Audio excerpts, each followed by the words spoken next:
तो आ गया है तुम्हारा भाई फिर से 10वीं क्लास आपकी लेके। 13 में से 10वीं क्लास देख लो, सिलेबस कंप्लीट होने वाला है बच्चों। कितना प्यार दे पा रहे हो मेरे को नहीं पता। आप कुछ ही क्या प्यार नहीं दे पा रहे हो कि मेरे को क्या पता है, क्या नहीं पता, मेरे को सब पता है आपका। ठीक है, तो जितना मेरे को इन क्लासेस में सपोर्ट और प्यार चाहिए था उतना नहीं मिल रहा है यार। फिर भी प्लेलिस्ट कंप्लीट करते हैं अपने। जो हॉर्टिकल्चर की थर्ड सेमेस्टर के लिए क्लासेस थी, जैसा कि थंबनेल देख लिया होगा, बैक टू बैक क्लासेस आ रही है। इससे पहले 9 लेक्चर हमने कंप्लीट कर लिया, आज अपना 10वां लेक्चर है। ठीक है, चलो शुरू करते हैं 10वां लेक्चर। और वो उसकी क्या कह रहा था मैं, स्टेटिक्स की क्लास बहुत जल्दी करवाने वाला हूँ मैं, है ना। 10वां है tuber crops, potato and sweet potato के बारे में अपने को पढ़ना है। देख रहे हो सिलेबस, ये रहा 10वां लेक्चर ट्यूबर क्रॉप्स। इससे पहले कैरेट रबिश पढ़ ली थी, उससे पहले ऑनियन एंड गार्लिक लहसुन प्याज पढ़ा था, गाजर और मूली पढ़ी थी, केबेज वेज, ये सारा यहाँ तक का क्लियर है आपका। 9 लेक्चर क्लियर है, 10वां लेक्चर कर रहे हो। उसके बाद सिर्फ 3 लेक्चर आपके बचेंगे और तीनों लेक्चर बहुत जल्द में करवा दूंगा। उसके बाद फाइनली यार, थैंक यू सो मच। एक सेमेस्टर का अपन थर्ड सेमेस्टर का एक सब्जेक्ट पूरा कोर्स हॉर्टिकल्चर का production technology for vegetable and spices complete कर लेंगे। और अपना खरीफ क्रॉप्स वाला 60% हो गया है, तो उम्मीद करता हूँ वो भी सब देख रहे होंगे। हाँ, तो क्लास शुरू करता हूँ मैं, ज्यादा टाइम खराब नहीं करूंगा। जिसने अभी तक 9 क्लासें नहीं देखी है भाई लोगों, जाके पहले 9 क्लास देखो, फिर ही 10वीं क्लास प्ले करना। और शेयर कर दो क्लास, जब तक मैं शुरू कर रहा हूँ, मैं बातें कर रहा हूँ, तब क्लास शेयर कर दो, फुर्ती से शेयर कर दो, ज्यादा टाइम नहीं लगाना। फुर्ती से शेयर कर दो क्लास को। आलू पढ़ते हैं फिर। और जूनियर्स को मैंने कहा था वो चीज बताई या नहीं बताई, फर्स्ट सेमेस्टर की क्लास अच्छे से चल रही, सारे जूनियर्स को शेयर करो यार, उनको कहो पर्सनली यार बच्चा वहां से पढ़ो। क्या कहना है कि यार बच्चा वहां से पढ़ो, कहां से पढ़ो, फार्मस लव से पढ़ो। ठीक है, आलू शुरू करते हैं। टॉपिक नंबर 10, 13 है, 10वां। 3 टॉपिक और बच रहे हैं अपने। वानस्पतिक नाम सोलेनम ट्यूबरोसम। आलू, आलू बोले तो राजा है भाई सब्जियों का। तो आलू का नाम क्या है, बोटेनिकल नेम बोले तो सोलेनम ट्यूबरोसम। आलू सोलेनम ट्यूबरोसम, फैमिली सोलेनेशी है। इंपॉर्टेंस देखते हैं। आलू को सब्जियों का राजा भी कहा जाता है। इसे स्वादिष्ट पकवानों के अलावा चिप्स, भुजिया और कुरकुरे भी बनाए जाते हैं। आलू सबके साथ सुटेबल रहता है, जैसे फार्मर्स लव सबके साथ सुटेबल है ना, सारे बच्चों के साथ ऐसा लगा फैमिली, बिल्कुल क्या कहते हैं वो, कितना पारिवारिक माहौल है, फैमिली वाला वो माहौल रहता है। बड़े हंसते खेलते कूदते अपन क्लासेस करते हैं, किसी का कोई प्रेशर नहीं, जब मन होता है तब करते हैं। ठीक है, तो यार ठीक है शुरू करते हैं। आलू को सब्जियों का राजा कहा जाता है। इससे स्वादिष्ट पकवानों के अलावा चिप्स वगैरह भी बनाए जाते हैं। और आलू का क्वेश्चन आपके पास आएगा ही आएगा। आलू की आपको पूरी जो प्रैक्टिसेस जो है वो आपको करनी पड़ेगी।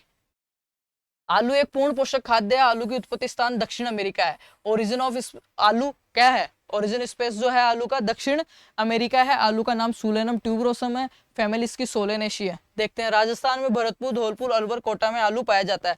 अब बात करते हैं आलू की क्लाइमेट के लिए। आलू की क्लाइमेट, सुटेबल क्लाइमेट और सोइल, जलवायु के लिए। तो आलू की फसल के लिए मध्यम एवं ठंडी जलवायु की आवश्यकता होती है। आलू 120 सेमी वार्षिक वर्षा वाले क्षेत्रों में सफलतापूर्वक उगाया जा सकता है। आलू के लिए जो तापमान है 15 से 25 डिग्री चाहिए। कितना चाहिए, 15 से 25 डिग्री सेल्सियस चाहिए। ठंडी या मध्यम ठंडी जलवायु की आवश्यकता होती है। इसके अंकुरण के लिए लगभग 25 डिग्री सेल्सियस टेम्परेचर चाहिए होता है जर्मिनेशन के लिए। और संवर्धन व 20 डिग्री सेल्सियस तक कंद विकास, कंद का जो विकास है वो 20 डिग्री सेल्सियस। ये 4 टेम्परेचर याद कर लेना आलू के अंदर। 15 से 20 डिग्री टेम्परेचर इसके लिए नॉर्मली चाहिए होता है, सॉरी 15 से 25। फिर है इसका 25 डिग्री सेल्सियस होना चाहिए अंकुरण के लिए, 20 डिग्री होना चाहिए इसके कंद विकास के लिए। ठीक है, ये देखो, कंद विकास के लिए 17 से 19 सेल्सियस की आवश्यकता होती है। उच्च तापमान 30 डिग्री सेल्सियस होने पर आलू में विकास की प्रक्रिया प्रभावित होती है। अक्टूबर से मार्च तक लंबी रात्रि के चमकीले दिन आलू के लिए बेस्ट होते हैं। 30 डिग्री से ऊपर अगर टेम्परेचर जा रहा है आलू का, तो वो कहीं ना कहीं अपने आलू भैया को इफेक्ट करेगा। चीजें क्लियर हुई, 3 चीज। आलू सोलेनम ट्यूबरेसम, सोलेनेशी, ठीक है। और ठंडी, मध्यम ठंडी, टेम्परेचर इसका क्लियर हो ही गया आपके लिए। 15 से 25, 25 और 17 से 19 और 30 से कम होना चाहिए। अब बात करते हैं इसके लिए सोइल एंड फील्ड प्रिपरेशन। आलू की फसल के लिए अच्छी जल निकास वाली जीवांश युक्त बलुई दोमट मृदा, ये लगभग सब में सेम है। भारी दोमट मृदाएं श्रेष्ठ रहती है। पीएच वही देख लो, 5.5 से 7 तक बेस्ट है। पीएच आलू के लिए 5.5 से 7.5 तक बेस्ट रहता है। मृदा का भली भांति भुरभुरा होना आवश्यक है, क्योंकि आलू भी सरफेस के अंदर इनफॉर्किंग में पाया जाएगा। हार्ड अगर लेयर पाई जाएगी तो आलू का सही से विकास नहीं होगा, उसका आकार सही से नहीं हो पाएगा। हलिया हेरो से करनी चाहिए। खेत में डेले हो तो पाटा चलाकर भी अपन कर सकते हैं। ये आ गए आलू की इंप्रूव वेराइटीज। अगेती किस्में देखो आलू की, अगेती जो 80 से 100 दिन में तैयार होती है, मध्यम जो 100 से 115 दिन में, पछेती 115 से 130 दिन में तैयार होती है। उन्नत किस्में देखो, केंद्रीय आलू अनुसंधान संस्थान कुफरी, सोलन, शिमला, हिमाचल। केंद्रीय CPRI, centre potato research institute, Kufri, Solan, Shimla. ठीक है, याद रहेगा ये। आगे देखते हैं, कुफरी, कुफरी जिसके लगा हो गया वो आलू के आगे, कुफरी चंद्रमुखी, कुफरी जवाहर, कुफरी अलंकार, कुफरी बहार और कुफरी नवताल, ये है अगेती किस्में। अब बात करते हैं मध्यम, कुफरी मेगा, कुफरी शीतमान, कुफरी ज्योति, कुफरी चिप्सोना, कुफरी लालिमा, कुफरी बादशाह, कुफरी स्वर्णा और कुफरी चिप्सोना सेकंड। आलू का यूज सब्जियों के साथ साथ प्रिजर्वेशन में भी बहुत सारा होता है, जो प्रोसेसिंग एंड वैल्यू एडिशंस का जो काम है, चिप्स, भुजिया, कुरकुरे, नमकीन, इनमें बनाने में भी आलू का यूज किया जाता है, पापड्स वगैरह में भी। ठीक है, अब बात करें पछेती की, कुफरी सिंदूरी, कुफरी गिरिराज और कुफरी देवा। कुफरी लगा हुआ है लगभग, और लड़कियों के नाम है इनके आगे। ठीक है, तो ये क्या है, आलू की अपनी वेराइटीज हो गई। आगे देखते हैं नेक्स्ट अपन, यहां से आ, अब देखते हैं इसकी बीज दर। आलू की वेराइटीज मैंने बताई दी। आलू की बीज दर देखो, आलू के बीज के लिए कंद 3 से 4 सेमी, 30 से 40 ग्राम भार आकार के 25 से 30 क्विंटल प्रति हेक्टेयर चाहिए। कितना चाहिए, 25 से 30 क्विंटल पर हेक्टेयर चाहिए आलू के लिए। कितना, 25 से 30 क्विंटल।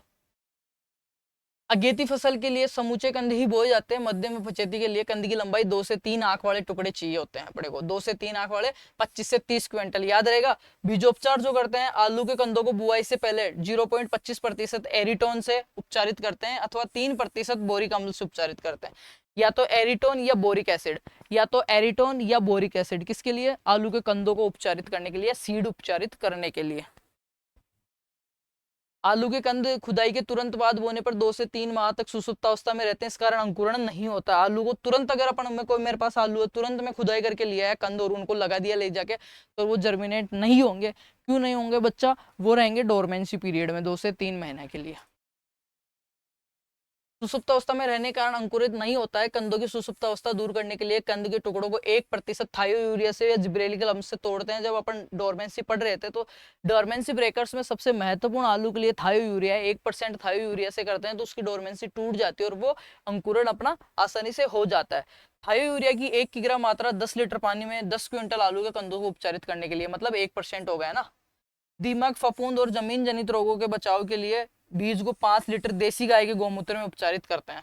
देसी गाय का जो गोमूत्र है, आप वो लाइए गौशाला से 5 लीटर और उन बीजों पे छिड़क दीजिए, जिससे कि जो दीमक, फफूंद और जमीन जनित रोग हैं वो नहीं होंगे। और गाय का जो गोमूत्र है ना, देसी गाय का गोमूत्र, उसको तो पंच तत्वों में भी शामिल कर रखा है। अपन जो पूजा वूजा करते हैं, हवन करते हैं, तो वहां पे भी रखते हैं। और मेरा तो एक फ्रेंड है रामदयाल, वो तो मतलब अगर उसको दिख रहा है कहीं पे गाय, देसी गाय है उनके घर पे, और हम बैठे हैं, सपोज दैट, रियली बता रहा हूँ, जब वो गाय जब गौमूत्र कर रही है और उसको दिख गया ना, तो वो भग के जाके ऐसे ओक लगा के पी लेता है। उसके सिर में दाद हो रखे थे, तो वो हमेशा डॉक्टर ने कह रखा था सिर दाद को धोए, तो 3 से 4-5 बार धोने पे भी उसको बहुत मतलब पॉजिटिव रेस्पॉन्स मिला उसको, कि दाद ठीक होने लगे। तो वो देसी गाय का जो गोबर है, उपले हैं, उनसे अगरबत्तियां बननी है और बहुत सारी चीजों में यूज होते हैं, हवन वगैरह में। तो देसी गाय को भगवान के दर्जे में अपने रखा गया है, और बहुत ही उसमें ऑथेंटिक चीजें, आयुर्वेदिक चीजें, वैसी चीजें पाई जाती है। और गाय में कहते हैं, गाय के शरीर में लगभग सारे देवता निवास करते हैं, इसलिए तो अपन गाय को क्या कहते हैं, माँ कहते हैं, गाय माँ। तो गाय माता को अब सभी वंदन किया करो, उसके चरणों की धूल, थोड़ा सा आपको सद्बुद्धि आए, सही मार्ग पे आप चलो, और थोड़ा सा जल्दी से आप स्टेबल हो, सक्सेस हो। ये हो गया बुआई का समय व विधि। आलू की बुआई का समय उसकी किस्म व जलवायु के स्थान पर निर्भर करता है। आलू की अगेती 25 सितंबर से 25 अक्टूबर में, अगेती जो है 25 सितंबर से 10 अक्टूबर, और जो मध्य वाली है वो 15 अक्टूबर से 30 अक्टूबर, और जो पछेती है वो अप्रैल।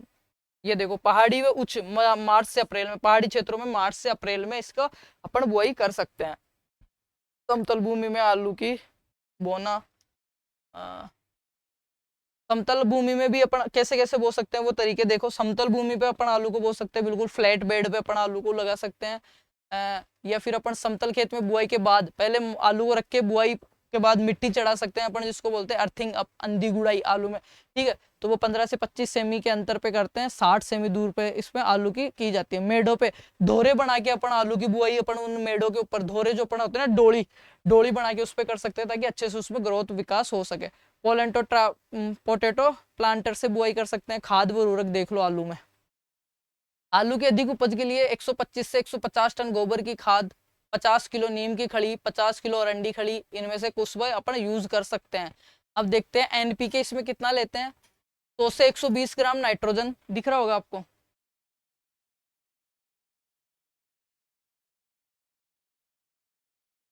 ये देखो 100 से 120 किलोग्राम नाइट्रोजन में 50 से 60 किलोग्राम प्रति हेक्टेयर फॉस्फोरस और 50 से 60 पोटास की अपने को आवश्यकता होती है, जिसको 3 भागों में बांटकर 25 45 60 के अनुपात पर या 25 45 और 60 दिन के अंतराल पे 15-15 दिन का वेटिंग हो गया उस पर छिड़क कर मिट्टी चढ़ा देते हैं। पोटास की पूर्ति पोटेशियम सल्फेट से ही करनी चाहिए। आरामदायक खपत कहते हैं आलू में पोटेशियम की। अब देखते हैं इसके लिए सिंचाई। आलू की फसल की खेती के लिए सिंचाई का महत्वपूर्ण स्थान है। 10 से 15 दिन के अंतराल पे सिंचाई करनी चाहिए। 2/3 से अधिक पानी न भरें। सिंचाई की नाली का बहाव तेज नहीं होना चाहिए। कंधों के ऊपर मिट्टी का बहने का खतरा रहता है और मिट्टी जब बह जाएगी वो बाहर आ जाएंगे तो उनमें प्रॉपर वर्क वो नहीं कर पाएंगे, जो उनमें जो मैकेनिज्म जो हो रही हैं, क्रियाएं हो रही है, वो रुक जाएगा और आलू का जो अपनी क्वालिटी है और प्रोडक्शन है वो कहीं ना कहीं अपना इफेक्ट होता है और घट जाता है। हाँ, तो ये होती है आपकी आलू की कंप्लीट लेक्चर 10 अपना। 11 नंबर का है लीफी वेजिटेबल्स, पालक और अमरेंथस। फिर है पेरिनियल वेजिटेबल्स। बाकी ये जो 13वीं क्लास है ना आपकी, seed spices, cumin, coriander, fennel, fenugreek, ये मेरी पढ़ाई हुई है। हो सका तो मैं दोबारा रिकॉर्ड कर दूंगा या फिर उसी को प्लेलिस्ट में ऐड कर दूंगा, उसी वीडियो को, तो आपको मिल जाएगा। नहीं, मैं रिकॉर्ड ही कर दूंगा। अरे यार दोबारा, अब अपनी बच रही है 2, 3 क्लास बच रही है, तो ये तो करवाई हुई है, इसको दोबारा करेंगे तो करेंगे, नहीं नहीं भी करेंगे, करवाऊंगा, पर मैं 2 और बच रही है अपनी। तो ये बहुत जल्द में 2 क्लासेस और करवा के ये सिलेबस का एंड करते हैं और नया सब्जेक्ट जो आप कहोगे वो स्टार्ट करते हैं। तो यार सपोर्ट बनाओ और देखो जाके, प्यार दो, ठीक है। बहुत मेहनत कर रहा हूँ मैं आपके लिए। 13 के 13 टॉपिक कंप्लीट होने वाले हैं अपने, ठीक है। 10वां टॉपिक कंप्लीट है, 1 से लेके 10 तक कंप्लीट है मेरे भाइयों। कमेंट्स में मेरे को बता देना। बाकी आलू का आएगा पर्सन, और मैंने करवा भी दिया है, और भी पढ़ लेना। So much, thank you.